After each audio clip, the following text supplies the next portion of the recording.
नमस्कार दोस्तों, एक बार फिर से आपको बहुत बहुत स्वागत है सभी सर्विंग और रिटायर फौजी भाइयों के एकमात्र भरोसेमंद यूट्यूब चैनल सैनिक न्यूज चैनल में। वन रैंक वन पेंशन पर बड़ी खबर। जी हां दोस्तों, सभी पूर्व सैनिकों के लिए और फैमिली पेंशनर्स के लिए बड़ी खुशखबरी निकल के सामने आ रही सुप्रीम कोर्ट से वन रैंक वन पेंशन और one rank one pension revision को लेकर। इससे पहले अगर आप इस चैनल पर पहली बार विजिट करें तो चैनल को सब्सक्राइब करके बेल आइकन को जरूर दबा दें ताकि आने वाले हर छोटे से लेकर बड़ी खबर आपको हमेशा मिलती रहेगी। दोस्तों, जैसा कि आप अपनी स्क्रीन पे देख सकते हैं, सुप्रीम कोर्ट का ये ऑर्डर है वन रैंक वन पेंशन के संदर्भ में। जैसा कि आप सभी को पता होगा कि 15 फरवरी 2022 को सुप्रीम कोर्ट में हियरिंग हुई है और उसमें सुप्रीम कोर्ट ने सरकार को ज़बरदस्त फटकार लगाई है।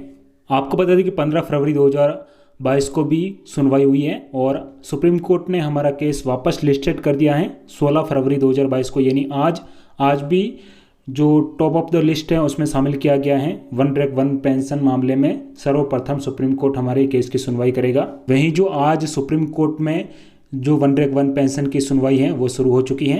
वही दोस्तों, अब बात करते हैं कि कल 15 फरवरी 2022 को जो सुनवाई हुई थी उसमें सुप्रीम कोर्ट ने सरकार को क्या फटकार लगाई है उसके बारे में भी आपको बता देते हैं। दोस्तों, 15 फरवरी 2022 को सुप्रीम कोर्ट में सुनवाई शुरू की गई और सुप्रीम कोर्ट ने सुनवाई के दौरान केंद्र सरकार से पूछा कि क्या केंद्र सरकार के स्वतः वृद्धि के फैसले पर वापस चला गया है। शीर्ष अदालत ने पूछा कि पेंशन संशोधन यानी पेंशन रिवीजन 5 साल पर क्यों तय किया गया, इसे सालाना क्यों तय नहीं किया गया। रक्षा मंत्री द्वारा 2014 में संसद में घोषणा किए जाने के बाद भी केंद्र सरकार संवैधानिक रूप से वन रैंक वन पेंशन देने के लिए सहमत हो गई। सरकार किसी भी समय पेंशन में भविष्य में वृद्धि को स्वचालित रूप से पारित करने के अपने फैसले से पीछे क्यों हट गई है।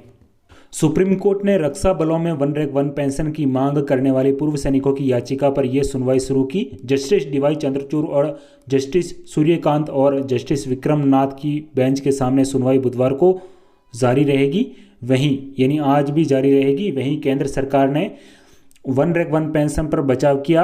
केंद्र की ओर से पेश हुए अतिरिक्त solicitor general N Venkat Raman ने कहा कि 7 नवंबर 2015 से पहले जो कुछ भी हुआ उसे केवल चर्चा के रूप में माना जाना चाहिए।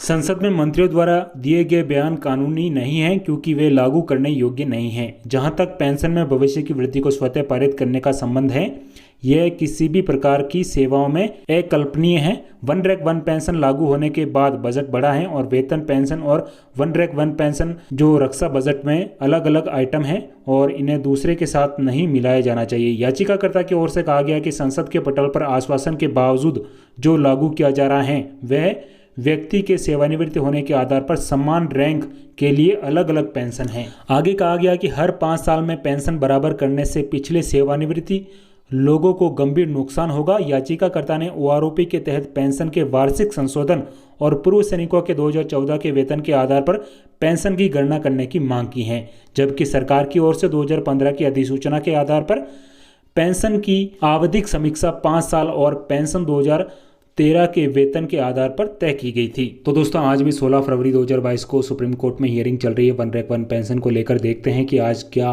बड़ा फैसला सुप्रीम कोर्ट की तरफ से लिया जाता है वन रैंक वन पेंशन के संदर्भ में।